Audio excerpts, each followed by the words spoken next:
The cold came in through the soles of her boots first, always. Not through the seams, not through the thinning leather at the toe, through the soles, which had been resoled twice already, and were beginning to separate at the heel again, so that each step on the frozen ground made a soft, wet sound she had learned to ignore. The air above the borderline smelled of pine resin and old snow, and something beneath both of those things, something mineral and flat, that she had come to understand as the scent of a boundary, not a wall, not a gate, but an agreement, written in territory, in the memory of wolves who had walked this line for generations before her. She knew the line by feel now. She did not need to look down. She crossed it the way she crossed everything, quietly, without ceremony, with 7 small bodies pressed against her, in the carrier she had built herself, from a salvaged pack frame, and 2 lengths of canvas she had traded a week's worth of preserves to obtain. 7, not 1. Not twins, which the healers still spoke about with a kind of reverent disbelief when they thought she was out of earshot. 7 pups, born in the deep of winter to a lone Omega who had walked into the Ashwood Pack's territory on a frost-split night and asked, not begged, asked, for shelter until the season turned. The midwife had counted them twice. Sarah had watched her count and had said nothing. There was nothing, at that point, worth saying. She shifted the weight of the carrier now, as she crested the low rise above the Thornwall settlement, and the movement woke the smallest one, who made a sound like a question, and then went back to sleep. The others breathed in unison, which they had done since the first night, a rhythmic warmth against her chest and her back and both sides of her, arranged in a configuration she had arrived at through trial and error, and one very cold, very instructive hour in the dark.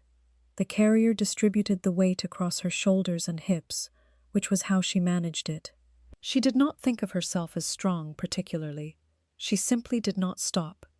Below her, the Thornwall settlement spread along the valley floor in the grey morning light, cook-fire smoke rising from a dozen chimneys, the long hall's roof dark against the paler sky, a horse moving slowly in the paddock beyond the outer fence. Ordinary. The kind of ordinary she had been living inside for 8 months, a kind of ordinary she had constructed around herself and her 7, with the same deliberateness she'd used on the carrier frame, piece by piece, tested for weight, tightened where it gave. She had not told anyone who the father was. She had not needed to, not because no one had guessed, and not because the question had not been asked. It had been asked, in several registers, by several different people, with varying degrees of gentleness, but because the answer was the kind of answer that changed rooms, that rearranged walls, and the walls she had built were still new, and she was not ready for them to move. She went down the hill. The Alpha Council, she would learn much later, had been watching since the moment she crossed the line. They had not sent anyone to meet her. They had simply observed, in the way that councils observe, at a distance, through intermediaries, with the patience of institutions that have outlasted everything they were afraid of. They had seen every step. They had not yet decided what to do about it. That was fine. Sarah was used to being seen and not addressed. She was used to the gap between visibility and acknowledgement. She had lived in that gap long enough that she had learned to keep it warm. She pushed open the gate with her hip, careful of the smallest one, who was sleeping against her sternum with one fist curled under her chin, and walked into Thornwall for the 47th time, which she knew because she counted, and she counted because precision was the only form of safety she had ever been able to rely on. The morning continued. The pups breathed. She kept walking. Behind her, on the ridge above the borderline, 2 of the council's scouts turned away from the sight of her and looked at each other with an expression that was not quite surprise and not quite recognition, but something caught exactly between the two, the look of people who have been watching something long enough to know that it is about to matter. She did not see them turn. She was already inside the gate. She had work to do. Thornwall had accepted her the way many places accept a useful anomaly, without celebration, without official welcome, simply by not preventing her. She had arrived in early spring with the carrier newly built, and 6 of the 7 pups already strong enough to demand feeding on a schedule she charted in the margins of a small book she had kept since before they were born. The 7th, the smallest, had required more careful management, which she had given without complaint, which had meant 3 weeks of 2-hour intervals through the night, which she had endured with the same flat attention she gave to everything that needed doing.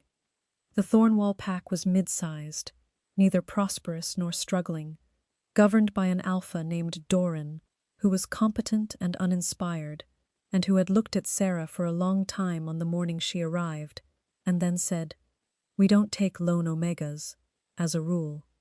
"I understand," she had said. "I'm not asking you to take me. I'm asking for access to the trade market and the use of a corner of the eastern storehouse for sleeping. I will pay in labor."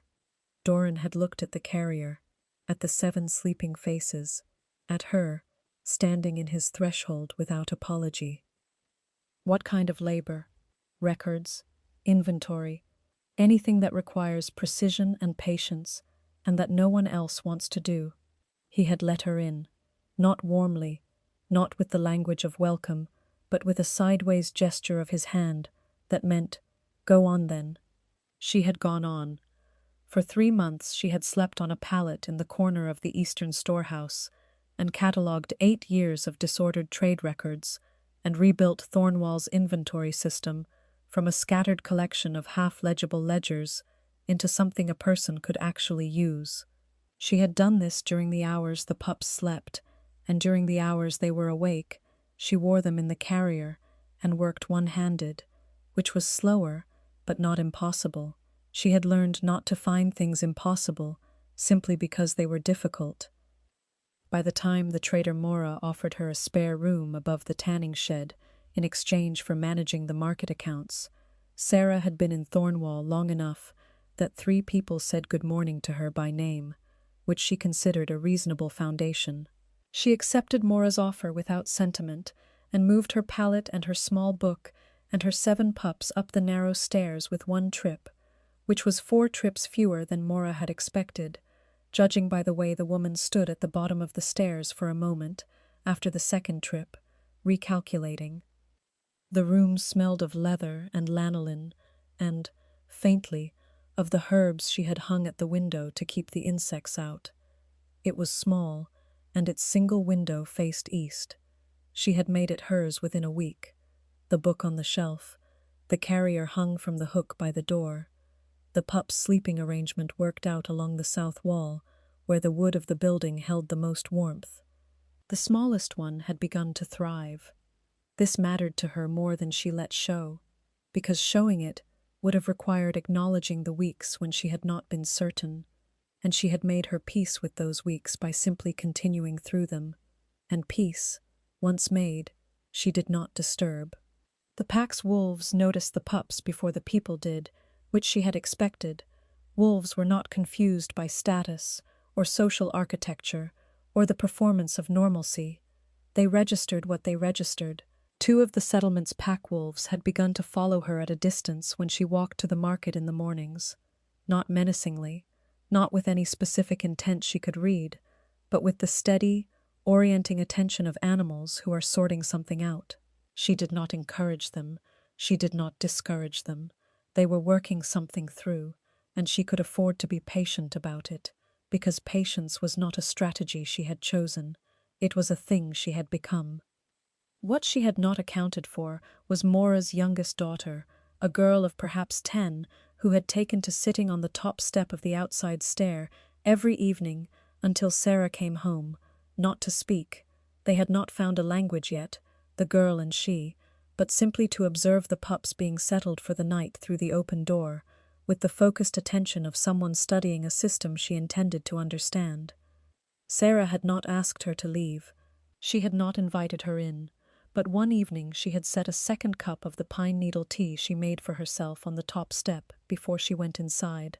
and the next evening the cup was washed and waiting on the step, and the evening after that, Mora's daughter brought her own cup and sat down with it, and that was how, without ceremony and without being asked, Sarah acquired the first voluntary company she had kept in 8 months. Small things, they mattered. She was careful about that. It was the wolves that told her something had changed, before anything human confirmed it. Not a change in their behavior exactly, but a change in the quality of their attention, a sharpening, a kind of alertness that was different from their ordinary following. The two who had walked behind her in the mornings began to flank her, instead of trailing, which was a different posture, one that meant something she did not have a name for in pack protocol, but that she understood in the way she understood most things, by watching carefully and drawing the most accurate conclusion available. She was crossing the market square on a morning when the weather had turned, the first real warmth since the deep cold, when she became aware of a third wolf she had not seen before. Not one of Thornwall's pack, she knew Thornwall's pack wolves by sight now, had catalogued them the way she catalogued everything, but a larger animal, grey and very still at the edge of the square, watching her with an attention she could feel on the back of her neck, like a hand held a few inches from the skin. She turned to look at it. This was the thing people got wrong about wolves. They assumed that looking away was safe. In her experience, looking away simply meant being watched without the benefit of watching back. The wolf looked at her. She looked at the wolf. The pups shifted in the carrier, all 7 of them, together, a collective stirring that pulled the animal's attention to the carrier for a moment, before it returned to her face. Then it was gone, back into the tree line at the market's edge, there and then not there, as though it had simply been a question asked, and now was waiting for the answer to arrive, through some channel she could not yet see. Mora's daughter was beside her. "That's not one of ours," the girl said. "No," Sarah said. "It was looking at you." "Yes." The girl looked at the place where the wolf had been, then at Sarah, with the expression she reserved for things she was adding to the system she was building in her head. "Does that happen often?" Sarah thought about how to answer accurately. "More lately," she said. She continued to the market. She noted the wolf in her small book that evening, because she noted everything: a line, a date, a description.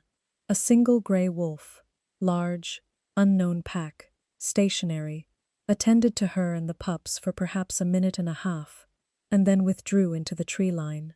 Behavior not threatening, nature unclear. She wrote it without interpretation, because interpretation required data she did not yet have, and she had learned long ago not to fill the spaces in her knowledge with guesses dressed up as facts. She went to sleep. The pups breathed. The smallest one had found a way to sleep with both fists pressed against her own cheeks, that Sarah found, in a quiet and unceremonious way, almost more than she could stand. She stood it. She went to sleep. 4 days later, there were 3 wolves at the edge of the market, none of them Thornwall's. On the 6th day, Doran came to find her. He stood in the doorway of the market hall while she was working through a disputed trade record, which she did not look up from. When she had reached a stopping point, she marked it and looked up. "There have been wolves," he said. "Yes, I've been noting them. 3, as of yesterday morning. I don't recognize the pack." Doran looked at her for a moment, with an expression she read, as someone reassessing a calculation they had already made once. "You've been noting them," he said. "Since the first, dates and descriptions. I can give you the record." He sat down, which she had not expected him to do. Doran was not a man who sat in the spaces of people he had not officially welcomed. "You understand what this looks like," he said. "I understand what it could indicate," she said carefully. "I'm not prepared to draw a conclusion from 7 days of observation. The Alpha Council sent a letter this morning." He paused. "They want to know if you're willing to be interviewed." She looked at him. "About what, specifically?" "About the pups." He held her gaze for a moment. and then he said, more quietly, about their father. The room held the sound of that for a moment. Sarah looked back at her ledger, then at the window, then at Doran, with the calm that was not indifference and not distance, but something she had built specifically to make it possible to be in rooms like this one without flying apart. "Tell them yes," she said. "I'll see them Thursday." Doran nodded. He stood. He started toward the door, and then stopped. "Sarah," he had not used her name in 2 months. "Whatever they say to you, however the interview goes, you've earned your place here. I want you to know that I'm saying that as fact, not as a kindness." She looked at him. "I know the difference," she said. He went out. She sat for a moment after he left, and looked at the disputed record without reading it. Then she opened her small book to a clean page and wrote, "Thursday, interview, counsel." She did not write what she was feeling, because she had not yet identified it with enough precision to commit it to the record. She wrote what she knew, and what she knew was, it was beginning, whatever it was, the thing she had been walking toward for 8 months without giving it a name, because naming it had felt like a kind of presumption she could not afford. It was beginning now. She closed the book. She went back to the disputed record. She found the discrepancy in the 3rd column from the left, noted it, corrected it, and moved on. The council sent a man named Vessel to conduct the interview, which told her something about the council before she had seen a single one of their faces. They had sent a man rather than coming themselves. They had sent an intermediary, which meant they were being careful, which meant they considered this sensitive, which meant they already knew more than they were implying when they asked to speak to her. People who truly knew nothing sent themselves. People who suspected something sent someone else first to manage what they found. Vessel was thin and gray-haired and not unkind, and he carried himself with the restrained authority of a man who had performed a great many official functions and had learned that the performance mattered more than the passion. He arrived on Thursday as agreed, at the hour agreed, and he sat across from her at the table in Doran's front room. Doran had offered it, which was itself a kind of statement, and he placed a single sheet of paper on the table between them. Sarah looked at the paper without touching it. A list of questions, numbered. "You've come prepared," she said. "I usually do." Vessel looked at the carrier, where 4 of the pups were sleeping and 3 were awake, watching him with the disconcerting directness of young wolves who had not yet learned to perform unawareness. "They're remarkable," he said. This was not a question. "They are," she said. "Not modest, not proud. A fact." "7," he said. "7," she agreed. He looked at the paper, back at her. She watched him decide something, because the decision was visible as a small adjustment in how he held his shoulders. He set the paper aside, face down. "I'm going to ask you plainly," he said. "I would prefer that. The Alpha King's wolf was scented on the borderline the night you crossed into Ashwood's territory. 8 months ago, the scouts logged it." He paused. "They also logged his departure before sunrise, before anyone spoke to him or knew he had been there." Another pause. "And then you arrived, 3 weeks later, carrying 7 pups." Sarah said nothing. She was very still. "I'm not asking you to answer anything you're unwilling to answer," Vessel said, "but I am telling you that the council has done the arithmetic, and what I need to know from you, what will determine everything that comes next, is whether you understand what the arithmetic means. For you, for them." She looked at the 7 faces, 4 sleeping and 3 awake, and she thought about that night on the borderline with the frost-split cold and the smell of pine smoke and cedar wood and old grief, and a wolf who had come to the border of his own territory in the deep of winter for reasons she had not asked him to explain, and had found her instead, and the scent of him against her, warm and dark and certain as stone, in the way that certainty lands in the body before it ever arrives in the mind. She looked back at Vessel. "Tell me what happens if I confirm it," she said. He told her, all of it, plainly, as she had asked for plain. She listened without interrupting. When he was done, she sat with it for a moment, not panicking, because panic was a response to feeling that the ground was gone from beneath you, and she had been standing on uncertain ground for long enough that she had grown her balance there, in the uncertainty itself. "And if I say nothing?" she asked. "You have that right. Legally, politically, you have that right. The council cannot compel an Omega to disclose paternity." He paused. "But the wolves at your market aren't going anywhere, and his wolf knows. It has known, I think, since before the letter." She looked at the tree line through Doran's window. She thought about the grey wolf at the market's edge, the quality of its attention, the way it had looked at the carrier for that long moment before it looked at her again. She thought about the smallest pup, both fists pressed against her own cheeks. "I'll speak to him directly," she said. "Not through the council. Directly." Vessel looked at her for a long moment. "That's not typically how it's done. I understand. It's how I'm willing to do it." He picked up the paper. He folded it once and put it in his coat pocket. "I'll convey that." He rose. At the door, he turned back. "He has been at the borderline every night for 11 days, he said quietly. "I'm not supposed to tell you that." "I know," she said. He left. She sat alone with the 7 pups and the lantern and the smell of leather and lanolin and the pine needle tea she had not drunk, and she was very quiet for a very long time. Not malicious cold, the kind of cold that is simply what early spring does before it finally relents, a last insistence before the warmth. She wore her coat and the carrier and her split-soled boots, and she crossed Thornwall's outer fence in the grey hour before the settlement fully woke, and she walked the hill road north. He was there. She had known he would be. Not certainty in the way of certainty earned through evidence, though she had the evidence, she had always had the evidence, but in the way a thing that has been true for 8 months simply continues to be true when you stop facing away from it. He was standing at the line, not on his side, not on hers, but at the precise boundary, which she found, despite everything, characteristically exact. He was wearing no pack markers, no council insignia.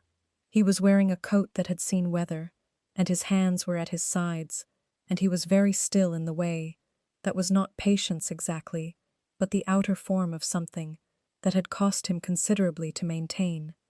She stopped 6 feet from him. She looked at him. He looked at her. The carrier was warm between them, 7 small bodies breathing. "I wasn't going to come to you," she said. "I know. I changed my mind. I know that too." She watched his face, which was controlled in the way of faces that have had centuries to practice the art of not giving themselves away, and was failing at it, not dramatically, not in any way that would be obvious to someone who was not watching closely. She was watching closely. She was always watching closely. "They told you," she said. "Vessel told me you refused the formal process." A pause. He was not displeased about it. "I didn't want the council between us." She looked at him steadily. "I want to know if you're here because they sent you, or because your wolf has been at my market for 11 days, and you ran out of reasons to keep him back." Something moved across his face. Not quite a smile. Not quite pain. Something that existed in the gap between the two, in the territory where the honest things live when they've been held too long without air. "Both," he said. "I need it to be the second one." "It is the second one." The carrier shifted. The smallest one, waking, made her questioning sound, and his gaze dropped to the carrier and then came back up to Sarah's face, and she watched the thing that happened to his expression in that half-second. Not collapse, not performance, but a kind of falling away of all the careful architecture, the way a wall looks the moment before it goes from standing to not standing, and then the moment after, when the space is simply open. "I don't need anything from you," she said, because it was true, and because she needed him to understand that it was true before they went any further. "I've managed.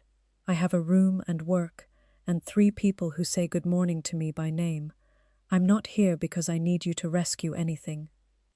"I understand. I'm here because they are yours," she said. "And because that is a fact, not a claim. And I deal in facts." She paused. "And because I have been honest with myself about what that night was, for long enough, that I'm tired of being honest about it alone." He crossed the line. One step, just one, onto her side, deliberate as everything else about him, and then he stood still again, close enough that she could smell him properly for the first time since the night on the border, cedarwood and frost, and something underneath those that was old and specific, and exactly what she remembered, and the mark site on her neck, that had been a low, steady ache for 8 months, warmed so sharply that she had to work to keep her expression level. "I've been watching you," he said, "not just the past 11 days. His voice was low and careful.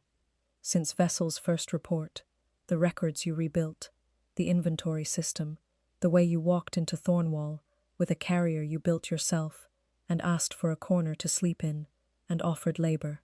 He paused. "I read the reports, all of them." She waited. "I should have come sooner," he said. It was a plain sentence. No embellishment, no mitigation. She had not expected embellishment.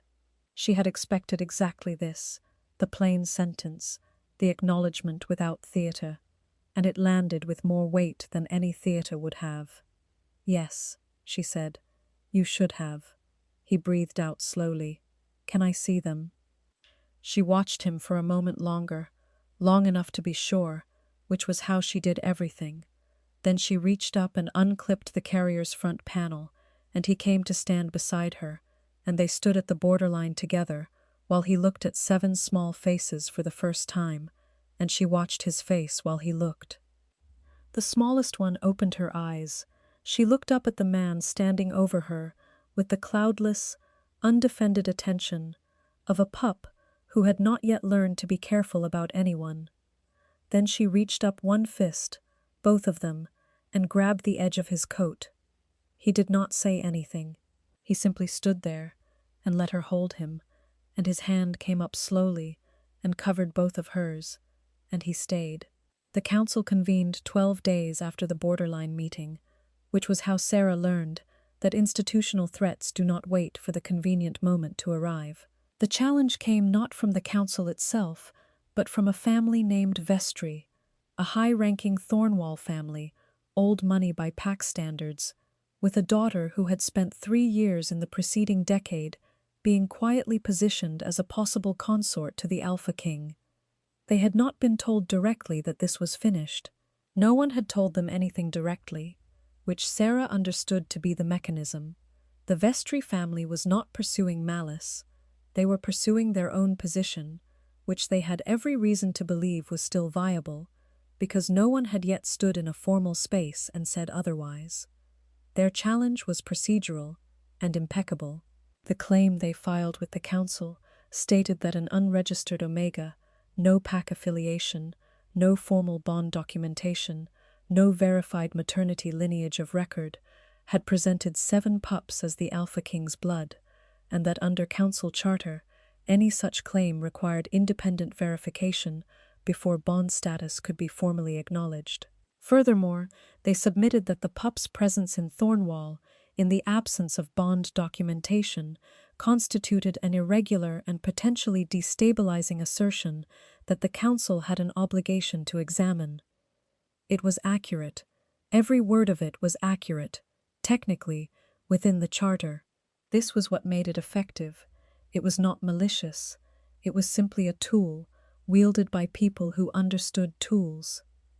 Sarah read the challenge in the room Doran gave her, on the morning after Vessel brought her the document, while the pups slept and the lantern burned, and outside the window, the settlement moved through its ordinary morning.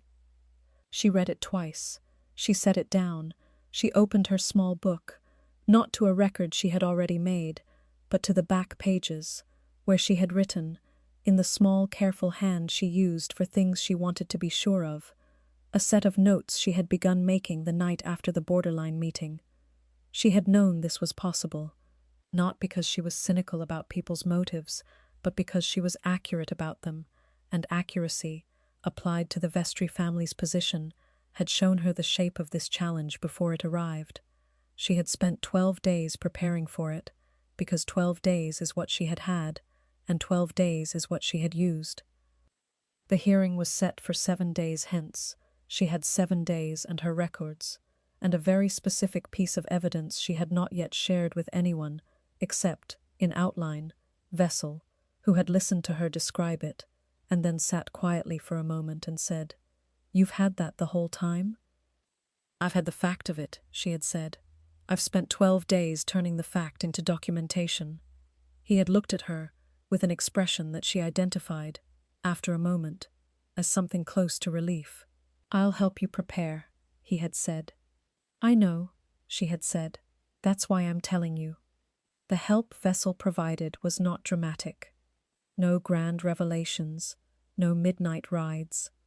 It was the patient, methodical work of an official who knew where documents lived and how hearings were conducted, and what questions could be anticipated, and what answers would be required, to be precise, to the point of irrefutability. He brought her the relevant charter sections. She read them. She made notes. He brought her the procedural record of every prior paternity challenge in the council's history. There had been 4, across 2 centuries, and she read each one and understood where each had succeeded and where it had failed and why, and she wrote a brief summary of the conclusions, 2 pages, precise, and gave 1 copy to Vessel and kept 1 in her small book. She also wrote a letter. The letter was not to the council and was not to Vessel. It was to an old archivist named Thomas, who kept the records of pack bloodlines in the mountain territory, 3 days' travel from Thornwall, and whom she had met once, a single afternoon, months before, when she had been working through Thornwall's historical records and found an anomaly she could not resolve without outside reference, and had sent an inquiry to the nearest qualified archivist. Thomas had written back promptly, with warmth and with technical rigor, and they had exchanged 4 more letters over the following months on the subject of historical record-keeping, and he had ended the last of his letters by saying, "If you ever need anything pulled from the mountain archive, write me and I'll look for it myself," and she had filed this away in the category of offers that might become relevant. She wrote to him now. She told him exactly what she needed. She was specific. She was brief. She sent the letter by the fastest rider Doran would let her use, and she waited. Tomas's response arrived on the 5th day, a sealed document bearing the Mountain Archive's official mark and the verification signature of the territory's senior bloodline keeper. Inside was a record she had suspected existed but had not been certain of, a record from 70 years prior, a precedent case in which the council had acknowledged a bond claim submitted without prior registration, on the basis of biological evidence alone, citing the principle that the bond precedes the record and the record cannot invalidate the bond. She read it 3 times. She added it to the file she had built. She told Vessel. He read it. He put it down. He picked it up again. "Thomas," he said. "He's thorough." Vessel looked at her over the document with an expression she had learned to recognize in people who are revising their understanding of something. Not surprise, exactly. Something more like the feeling of a piece that has been sitting slightly wrong in a structure, suddenly settling into the place it was always meant to occupy. "I believe," Vessel said, carefully, "that this resolves the challenge." "It resolves the procedural challenge," she said. "The Vestry family still has standing to request verification. The archive record establishes that the council is not required to wait for registration before acknowledging biological claim, but it doesn't remove their right to ask for proof." She paused. "I'm going to give them the proof. I want to be through this completely. No remainder." Vessel looked at her for a long moment. "You've done this before," he said. "This kind of work." "Not exactly this kind," she said, "but the approach is the same." She gave him the document to hold. She went home to the pups and fed the smallest one, and held her for a while afterward, which she did not always allow herself the time for, and thought about the hearing, and what she would say, and how she would say it, and whether she was afraid. She was, she determined, not afraid. She was something else, something like the feeling before a long walk, when you have checked your supplies and your boots, and know that you have what you need, and that the distance is real, but traversable. Prepared, that was the word. She was prepared, and preparation was the closest thing to safety she had ever found. At the hearing, the council sat in a long room with good northern light and a table that had held a great many proceedings before this one. The vestry family's advocate was precise and courteous, and presented the challenge exactly as written. Sarah presented the archive record, the biological evidence, and a statement of 6 sentences, read aloud without emphasis, that laid out the facts in the order they had occurred. She answered every question put to her. When it was over, the council senior turned to the vestry advocate and said, "The challenge is noted, and will remain in the record. The claim is verified. Do you wish to contest the archive precedent?" There was a pause. Then the advocate said, "No." That was all. Sarah gathered her papers. She put them in her bag. She walked out into the corridor, where Vessel was waiting, and he looked at her and nodded once. "Done," she said. "Done," he confirmed. She was already thinking about the pups. He came to Thornwall on a morning she had not been told to expect him, which she understood as a deliberate choice rather than an oversight. No ceremony, no formal entrance. He simply arrived at the outer gate on a horse that had seen weather, with no attendants and no markers, and asked the gate wolf where the market record keeper lived, and the gate wolf told him, and he came to the door at the base of the tanning shed stair and knocked. She heard the knock from upstairs and looked at the pups, 3 awake, 4 sleeping, and listened to the particular quality of the silence from below, and she knew before she opened the door. She came down the stairs. She opened the door. He was standing with the morning light behind him, which made it difficult to read his face until her eyes adjusted, and then she could see it clearly, not the controlled expression he had worn at the borderline, not the performance of restraint, but something quieter than both of those things. The face underneath the architecture. "You didn't send word," she said. "I didn't want you to have time to prepare an answer." She looked at him. "I don't need preparation to answer honestly." "I know. That's not what I meant." He paused. He was not a man who fumbled with words, she had gathered. The pause meant he was choosing precisely. "I mean, I wanted to arrive as myself, not as anything official, not as the hearing's outcome or the council's process. I wanted you to open the door and find me, not the Alpha King." He held her gaze.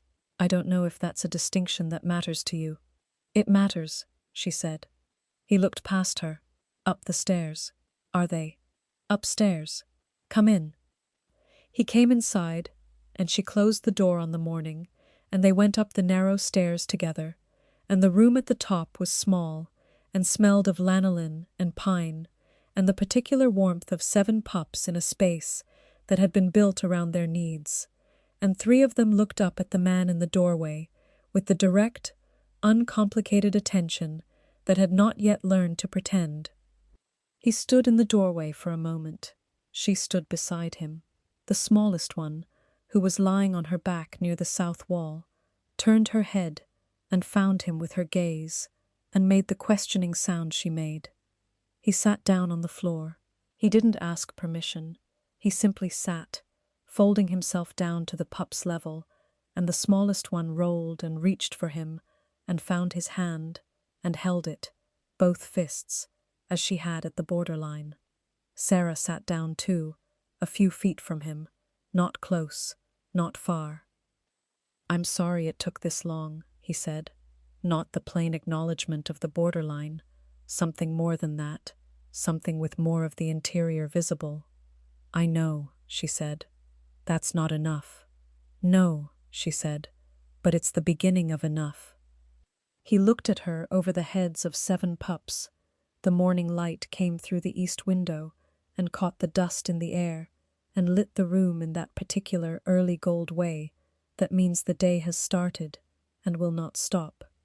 "I'm not here because the hearing is resolved," he said. "I need you to know that. I'm not here because the council cleared the claim or because the vestry challenge failed. Those things happened, and I'm glad they're done." He paused.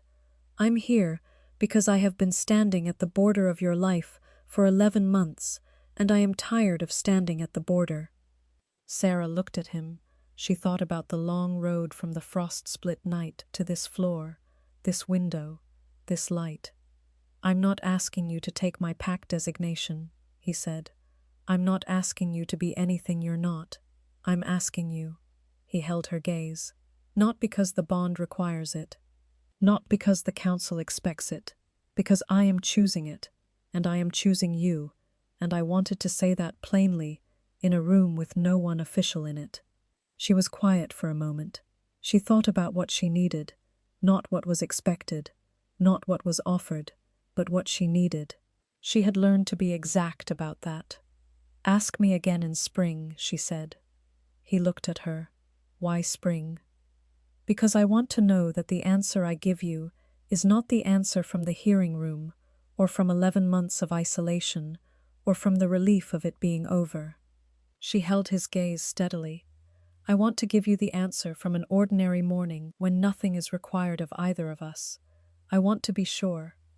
And if you're sure, then I'll say yes, plainly, in a room with no one official in it." He looked at her for a long moment. Then he looked at the smallest pup, who had fallen asleep with his thumb in both her fists, and something passed across his face that was large and quiet and unhurried, the way springs actually arrive, not all at once, but incrementally, until the day you realize the cold has been gone for a week, and you did not notice when it left. "Spring," he said. "Spring," she agreed. He stayed for the morning. He left before midday. He did not look back at the gate, or if he did, she did not see it, because she was already upstairs, and there was work to do. Spring came the way it always did in that valley, slowly, then suddenly, until one morning the light through the east window was a different quality entirely, and the air outside smelled of thaw and new growth and something green beneath all of it. He came on the 43rd day after their floor conversation. She knew because she had not been counting, and because she had been counting, these not being contradictory, and he arrived at the gate in the same weather-worn coat, on the same horse, and Mora's daughter was on the top step as usual, and she looked at him, and then at the door, and said, "He's here," and Sarah said, "I know," and came down the stairs. She opened the door. He was standing in the spring morning with the light full on his face, and she could see him clearly, not the king, not the hearing room, not the border, him. "It's spring," he said. "It is," she said. She looked at him in the ordinary morning light, with the sound of Thornwall waking around them, and the pups upstairs in their various states of consciousness, and the east window casting its amber line across the floor above her head. "Yes," she said. He breathed out, one breath, slow, the exhale of something very long held. His wolf steadied in him. She could see it, not the flash of the border, not the fracture, but a settling, the way an animal finally lies down in a place it has decided is safe. He came inside. She closed the door on the morning, which was still there, patient as everything else, waiting on the other side. The summer came, and the autumn followed it, and neither of them kept track of the days in the same way after that, because the counting had been a way of measuring distance, and distance was no longer what they were measuring. He divided his time between the pack seat and Thornwall, which created a small, clean routine. Certain mornings he was there, and certain mornings he was not, and the mornings he was there began to organize themselves around the particular comfortable habit of two people who have been careful for a long time and have now decided, together, and without performance, to be less so. The smallest pup learned to walk on a Tuesday in late summer.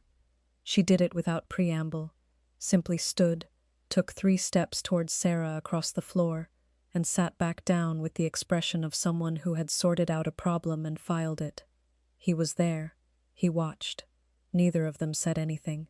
The silence between them was the kind that does not need to be filled. Mora's daughter still came to the top step in the evenings, though now she came inside sometimes, and talked, and helped in the way that people help when they have been watching something long enough to know how it works. She had never asked about the father, which Sarah had noticed and respected. One evening, in the amber-lit way of late summer evenings, the girl had said, "Is everything settled now?" Sarah had thought about that. "I think settled is not the right word," she said. "Settled implies it was unsettled, and it was, but the being settled feels different from what I expected." "What did you expect?" Sarah looked at the 7 pups arranged in their various states of occupation across the floor, and at the man in the corner reading by the window with his back to the room and his shoulder pressed against the frame, and at the way the light caught the worn soles of her boots where they sat by the door, still split at the heel, still doing their work. "I don't know," she said honestly. "Something louder, maybe." The girl looked at the room and seemed to find this satisfying. It was not remarkable. It was simply the morning, and the room, and the east window, and the weight of the carrier hung on its hook by the door. Not needed every day now, but kept, because there was no reason to replace something still doing its job. It was Mora's daughter on the step and the pine needle tea, and the small book on the shelf, with its patient record of everything that had happened, and the clean pages at the back, waiting for what would come next. It was 7 pups and a man by the window, and the quiet between them that had been earned, not assumed, and the knowledge, plain and exact and sufficient, that this was where she was. Not rescued, not claimed in the way that erases, simply here, and chosen, and finally, quietly, home. Would you have walked to that borderline, knowing what was on the other side of it? Let me know in the comments below.